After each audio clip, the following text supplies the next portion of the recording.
दोस्तों, आज होली थी और एक बहस सोशल मीडिया पर चल रही है कि होली अ,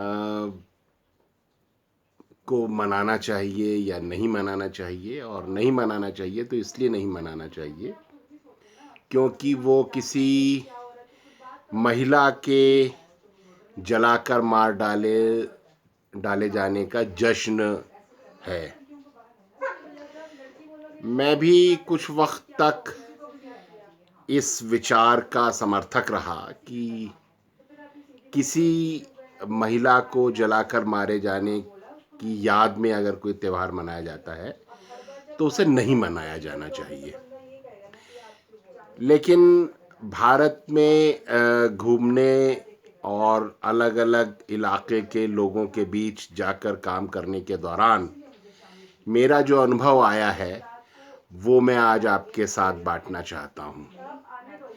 ये जो कहानी है कि होली इसलिए मनाई जाती है क्योंकि इस दिन प्रहलाद, जो राक्षस कुल का राजकुमार था, वो आर्यों के देवता विष्णु को मानने लगा था और इसलिए उसके पिता ने उसकी बहन से कहा कि यानी प्रहलाद की बुआ से कि आपको ये आशीर्वाद है कि आप आग से नहीं जलोगी, तो आप प्रहलाद को गोद में लेकर आग में चली बैठ जाइए और आग आपको नहीं जलाएगी और मेरा बेटा जल जाएगा, क्योंकि ये विष्णु की पूजा करता है। और फिर विष्णु के प्रताप से होलिका जल गई और प्रहलाद बच गया। इस तरह की कहानी है, जिसके बरक्स फिर जो बहुजन कथा है वो कहती है कि ये दरअसल आर्यों द्वारा फैलाई गई झूठी कहानी है और वो आर्यों और भारत के मूल निवासियों के बीच जो संघर्ष था उसकी कहानी है। और उसमें एक महिला को जलाकर मार डाला गया और उसका जश्न आर्य मनाते हैं। इसलिए होली नहीं मनाई जानी चाहिए क्योंकि उसमें एक महिला को जलाकर मारा गया। ये कहानी मुझे लगता है दोनों ही मिथक हैं, और अगर मिथक हैं तो बेशक वो स्त्री विरोधी मिथक हैं और उस मिथक का विरोध किया जाना चाहिए और महिला को जलाकर मारे जाने के रूप में होली को मनाए जाने का सैद्धांतिक विरोध होना चाहिए, और वो हमारा है। लेकिन सारे भारत में होली इस कहानी के आधार पर नहीं मनाई जाती। भारत के बहुत सारे त्यौहार, बल्कि दुनिया के सारे त्यौहार करीब करीब किसानों के त्यौहार हैं। होली उस वक्त मनाई जाती है जब गेहूं की फसल पक चुकी होती है और किसान खुश होता है और वो आग जलाता है, झाड़ झंखाड़ इकट्ठे करता है, जो सर्दियों में झाड़ झंखाड़ इकट्ठे हो गए उनको जलाता है और गेहूं की बालियां भूनकर आग में खाता है। इससे पहले लोहड़ी गई। लोहड़ी में भी उस वक्त की जो फसल होती है, मूंगफली वगैरह, मक्की के दाने, वो भून कर खाए जाते हैं। इसी तरीके से दिवाली में धान की फसल आती है तो किसान खुश होता है तो वो रोशनी करता है, घर की साफ सफाई करता है, बरसात बीत चुकी होती है तो।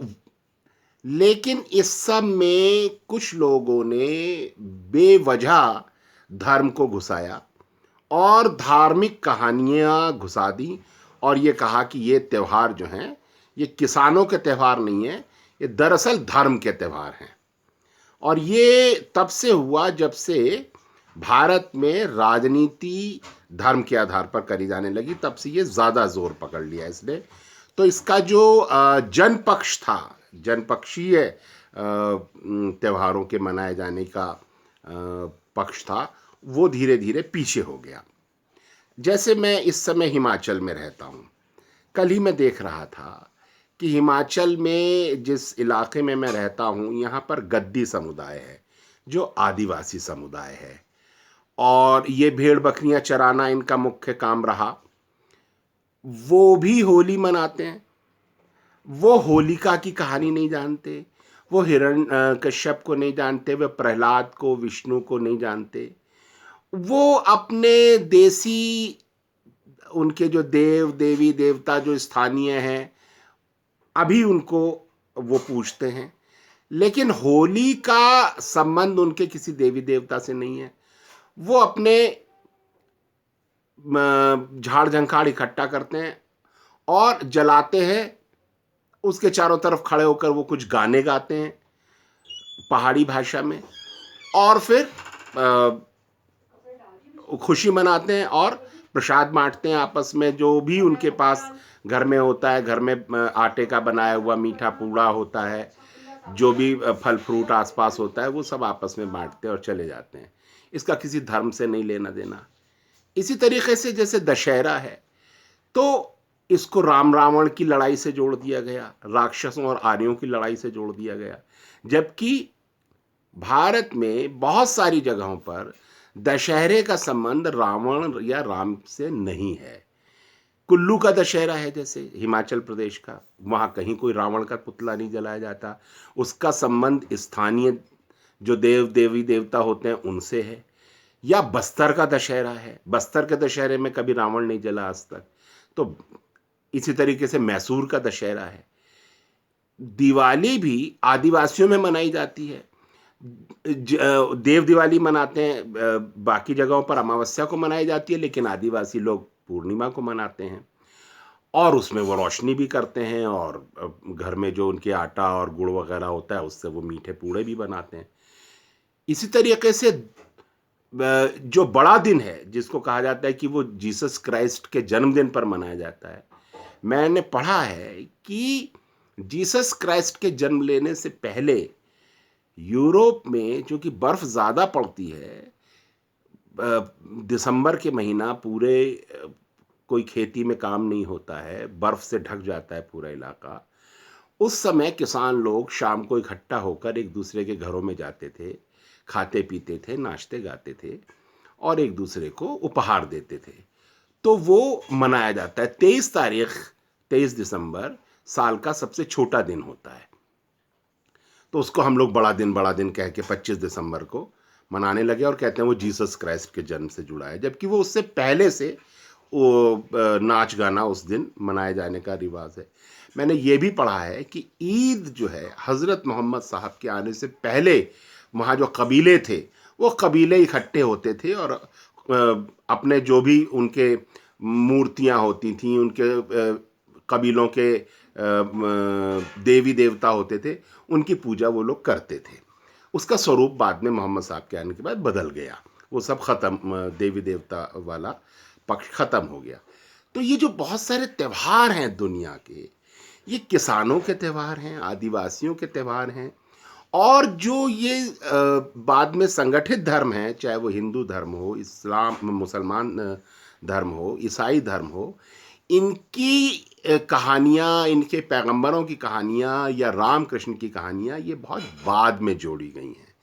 इसलिए उनको लेकर के हम विवाद करें, और जो किसानों का इसमें फसल आने की खुशी में मनाए जाने वाले त्यौहार हैं, उससे जुड़ा जो आनंद है, उससे जुड़ा जो समाज का एक जीवंतता है, उस पर प्रहार करें, तो हमें बहुत सोच समझ कर करना चाहिए कि क्या हम जनपक्षता को तो कहीं चोट नहीं पहुंचा रहे हैं।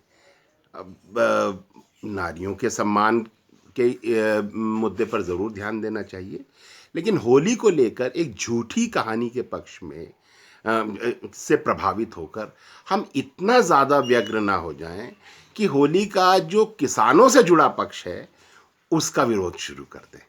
ये मुझे आपसे कहना था। धन्यवाद।